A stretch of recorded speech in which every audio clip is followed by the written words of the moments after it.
Hello, YouTube land. Um, been getting a lot of inquiries and a lot of flack about one particular topic here lately, and primarily a lot of questions. I would like to talk about humidity levels today, and just letting you guys know. Yes, I build enclosures that don't include vents. I had one person ask, do my humidity levels not get too high? I had one person say, they need airflow, they're going to have hypoxia. That's all I'm going to say about that, guys. I'm not going to say anything else about that. Okay, so let's talk humidity. My enclosures do not have vents like animal plastics enclosures, TGR enclosures, SOG enclosures. I don't put them in. Vents are important to some, and I have found through my experience, uh, having snakes since 1994, and for what I believe healthy snakes, I've never lost a snake uh, due to a humidity issue or something that is related to humidity. I have only lost one snake since 1994, and it was due to impaction. So let's talk about why I feel vents are not important. And in some cases, they are. You take reptile keepers that do ambient air temperatures, they use the ambient air for a heat source. Their reptile rooms are 80 to 85 degrees. Yeah, the vents are more important on that. Now, the reason I don't use them primarily is because my reptile room is in my basement. My basement is between 68 and 70 degrees. The more vents that you have, the harder it is to maintain your hot side. So I do not use them. I have several that I have built myself and I've had for quite a while that don't have vents. I have not had one single issue about stuck shed. I have not had one single issue about scale rot. I really, the only thing that I can think of that would instigate so many questions about my humidity levels is the fact that there are a lot of people that may overthink this. I've got this enclosure right here. You can see a little bit of fogging up on the window. That is because she just came out of her water, the newspaper's wet, and she went over to her basking shelf. So people ask, are you afraid that it's too low or too high? I would if I had an issue with one of my snakes shedding. Excuse me. If I had a snake that had stuck shed and it was a pain in the butt to get off every time, I would think, okay, my humidity levels aren't right. So in that case, I would take a spritzer or a spray bottle, a mister, and when they go into blue, their eye caps turn blue, go ahead and mist them in the morning, increase the humidity levels, and then when their eyes go back clear, right before they shed, I would mist them in the morning and in the evening until they have shed.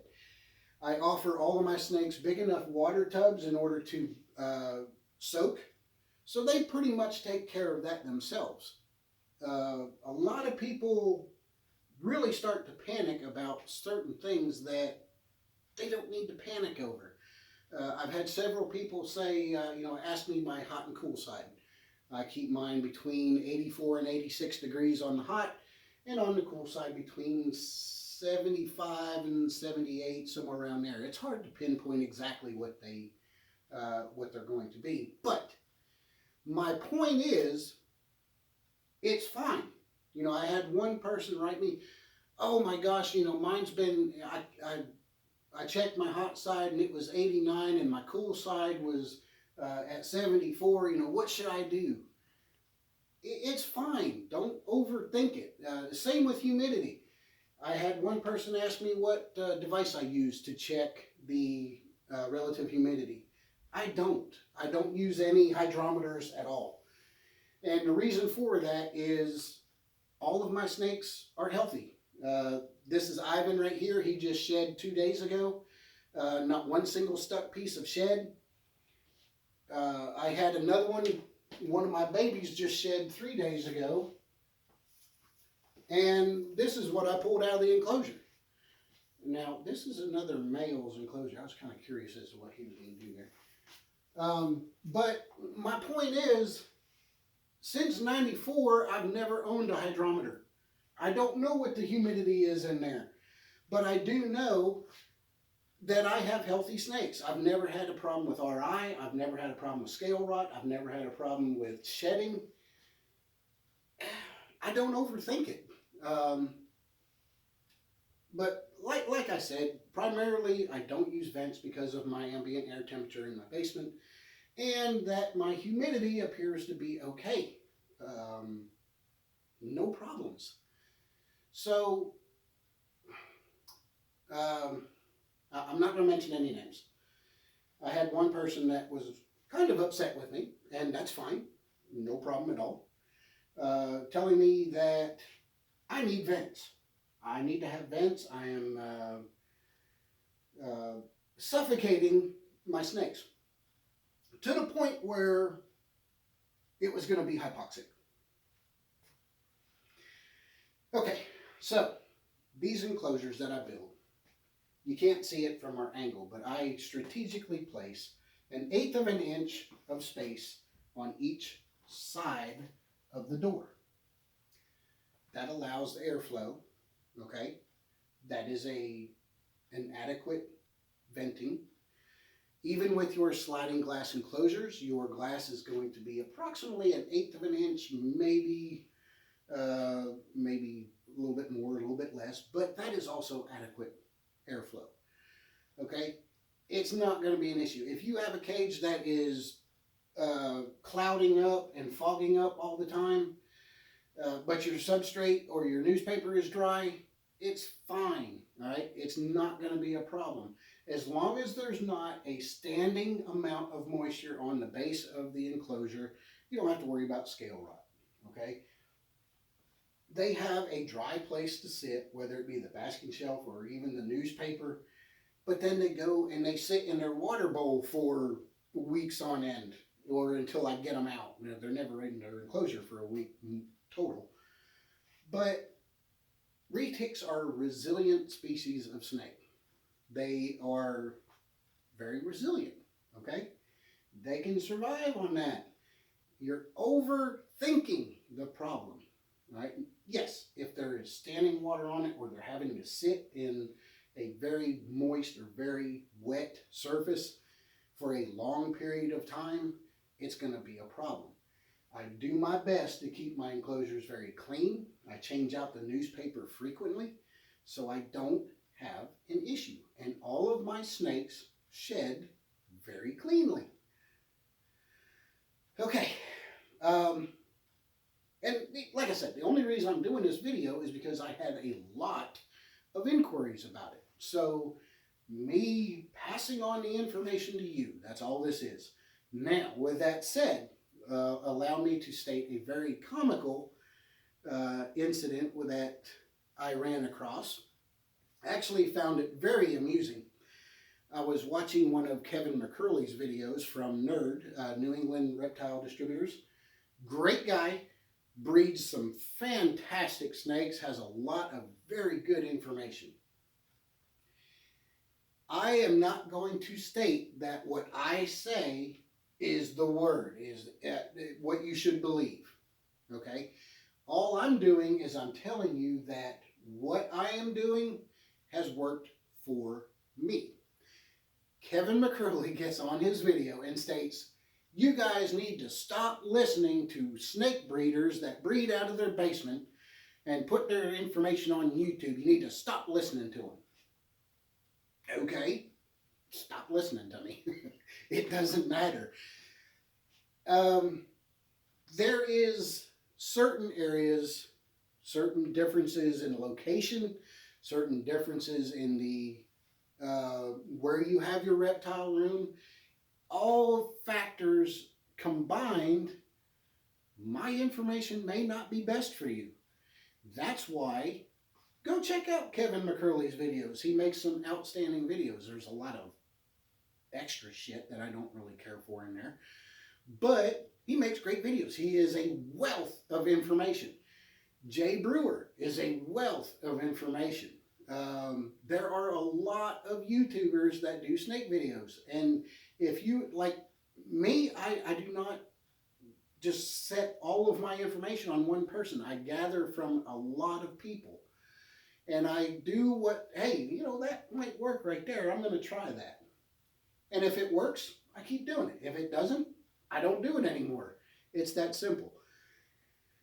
I'm not an expert. By no means at all am I an expert on raisin reticulated pythons.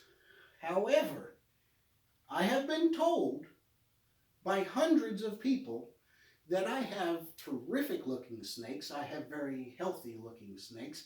That is a great looking snake. You really take care of your snakes. I've never seen anybody take care of their snakes as well as you. I get a lot of those comments, and I cannot tell you how much I appreciate each and every one of them. I love the fact that my snakes are healthy. I could not live with myself if I had an unhealthy snake, or if I was doing something that would be a detriment to my snake's existence. I can't do it. If I ever get to that point, I'm just going to sell out, get rid of everything, because obviously I'm burnt out and I don't want to do this anymore. My snakes are very well kept. I don't have any issues with them. So it works for me. If I have enclosures that don't have vents, but my snakes are shedding okay, my humidity must be okay. I have snakes that have never developed a respiratory infection. My humidity must be okay. There are a lot of factors, guys. And my factors, this is what works for me. May not work for you. By all means, take the advice from some other video. Check them all out. Garrett Hartle, Jay Brewer, Kevin McCurley. There are tons of them. I hate to even remotely associate them guys with me because they are way up here and I'm down there with my shoelaces, okay? I'm just a small time guy. I'm just trying to pass information on to you guys that might work for you. I do not have one single video that is monetized. I do not get paid to be a YouTuber. I'm doing it just for you guys, to give you maybe that one option of information that might work better for you because it has worked for me. So when it comes to humidity levels, I don't check it. They have a water tub. They enjoy soaks. They go in and soak most of the time. They shed well. I don't worry about my humidity. Now, if I had a snake that had a problem with shedding and had stuck shed all over the place, I would then worry about it. If I had a snake come up with sting or scale rot, I would then worry about it. I haven't had it, so I don't know. That's all I want to say. I don't know if I've answered the questions for you guys, but I do know that I have got received a lot of questions about humidity this past week and a half, 2 weeks. So I wanted to get something out there. If you do have any questions about it, feel free to comment. I'll try to get to it. If I see it, I don't know why, but I'm not seeing a lot of the comments. I don't get a notification about every comment that is posted on there. So if I've overlooked you, I apologize, and I try to check frequently to make sure that I get it answered. Okay. If you have anything you want to say, post it in the comments. Be sure to hit like and subscribe. I hope you enjoyed the video. If I didn't answer it fully, I'm sorry. I just did this video on a whim, no script, no outline. So enjoy. Don't overthink keeping snakes. Don't overthink the problem because you're going to stress yourself out and it's just not healthy. So enjoy your snakes. If they're shedding, fine, okay. If they're not coming down with RI, okay. Enjoy it. I know I do. See you on the next one. Peace out.